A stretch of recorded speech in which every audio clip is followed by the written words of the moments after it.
YouTube, how we doing? PPS here, YouTube play of the day. We got an early play for you guys today. You guys know I'm going to these early game actions.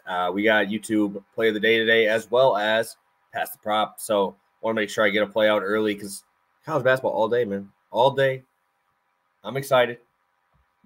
Probably hopefully maybe go and get some cardio in while I'm watching like 5 games in a row, so maybe make myself feel better about watching all of these games. So I'm excited for March. Obviously, we got our sweep yesterday, which was awesome. Bucks first half over 120 gets us to 12-8, 3.2 units NBA. I know it's only 20 games or 20 plays, and we're almost done with the season, but college basketball is kind of taking over my life at this point. Charleston over 151, shout out overtime, baby. I always say this too, like there's going to be a ton of line movement in these games, right? It is what it is, especially these like championship games, because there's like 6 or 7 championship games to bet on a day. So you're going to get a lot of line movement. I don't really care that much about the line movement outside of me getting a better number. That's pretty much it. Just because there might be just a group of people betting it. And I don't know. I feel like the ones that have moved against me, I've won, and the ones that moved with me, I've lost. The Bama Auburn 2 plays from Saturday come to mind. The Bama one closed at 96.5 and lost. Auburn closed at like 82.5 and won. So it's like, I'm not worried about a ton of line movement. I know you guys like messaging me that the line is moving and stuff. But it's not really my top priority. Obviously, I'd like a better line. If it moves a bunch, I'll probably bet it again. If I like it enough to post it on here for you guys. So really excited for today's games. Let me pull up my screen for you guys, and I'm going to be rolling today on DraftKings. This was 144.5 this morning when I bet it. It's up at 146. Shit. Sorry, guys. That's a little – that's not fun. I don't want to do that one. Let's see if I can pull up FanDuel here and see if they're going to give me a little bit better line, because it was 144.5 a little bit ago. All right, there we go. Sorry, DraftKings, we are abandoning you today. Let me share my screen on FanDuel. I was going to say, dude, I just saw it. So 144.5 minus 115 right here on FanDuel. Damn, dude, I was nervous there, guys. You just saw that real time, what my face looks like, I guess, when I do see the line movement. Damn, dude. Like, I didn't think I took that long to prep, man. I don't think I took that long. But 65, 44, 15.18 units. We're going to today. 11:30 start. We only got an hour and a half. Lock these in. Got to get that play in right away.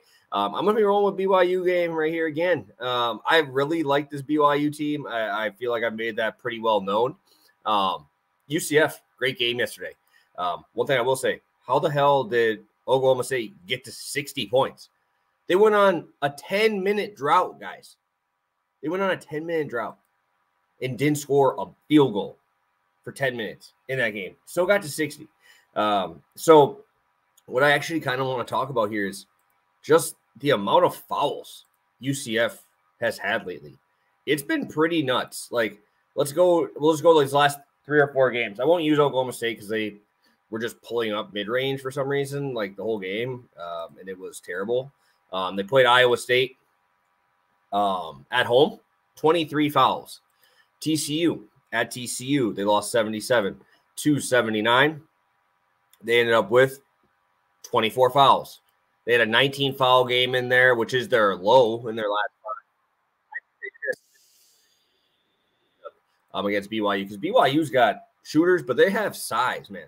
And Jackson Robinson coming off the bench, 6th man of the year, dropped 21 on these guys in their last matchup. You keep going down the list. Waterman, 6'11", right? Jackson Robinson, 6'7", right? These guys got size. I did like to see from UCF getting some paint presence from them as well. I believe it was Diallo had a really nice game yesterday. But I think it's going to come down to the guard play. BYU has to be able to guard the three-point line. I think UCF has good enough shooters to get out of that, shoot out of that, because they got Sellers and Johnson both looked very, very good yesterday. Johnson shooting 39% from the field. Jalen Sellers is going to be the guy that's going to have to go. He didn't really have to do too much yesterday because that game was such a joke because Oklahoma State sucks. But if you're going to say that we're going to go to 139 in a matchup with OK State in a game that was not even competitive, there was no fouls at the end, and now we get to upgrade. UCF allowing about 36% from 3, away from home this year. BYU, very, very good at guarding the three. At home, 28%, 34% on road and neutral court. So I think this could be a positive. I want to go full game because I don't really want to trust a team in the first half to do it.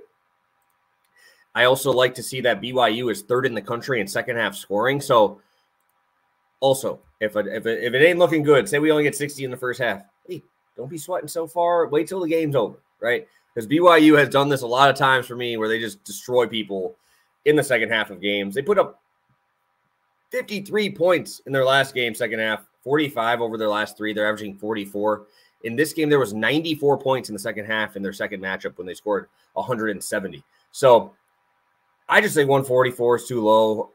Anytime I'm seeing low 140s here with a BYU game, I kind of have to play it. Just how efficient this offense is, how good of shooters they have. I know UCF is 11th in the country adjusted defense. I get that, but the middle of the pack in pace, and BYU, we're talking just how good that defense was. BYU right now is 12th adjusted offense, 88th in pace. So I think we can see a decent pace in this one. I also think if BYU does get out to a hot start and does start fast, we could see UCF push the pace here and need to catch up here because I don't want to be down in the second half with like 10 minutes left against BYU and all of these, veteran players, right? Jackson Robinson is obviously a stud. He's a senior, right? I mean, you're looking at senior, juniors throughout this lineup. So I'm excited for this game. I'm happy it's the first one so I could watch the whole thing. So, and I might be on Pass the Prop live while this is going on. So it should be a fun one. So I'm going to roll in BYU over 144.5 on 115. If you guys could hit that like button, subscribe to the channel if you haven't already. We'll be back here in a couple hours for Pass the Prop. And I'll probably have more college basketball for you because it's an awesome slate today. So thank you guys. Hit that like button on the way out, and we'll talk to you soon. Peace.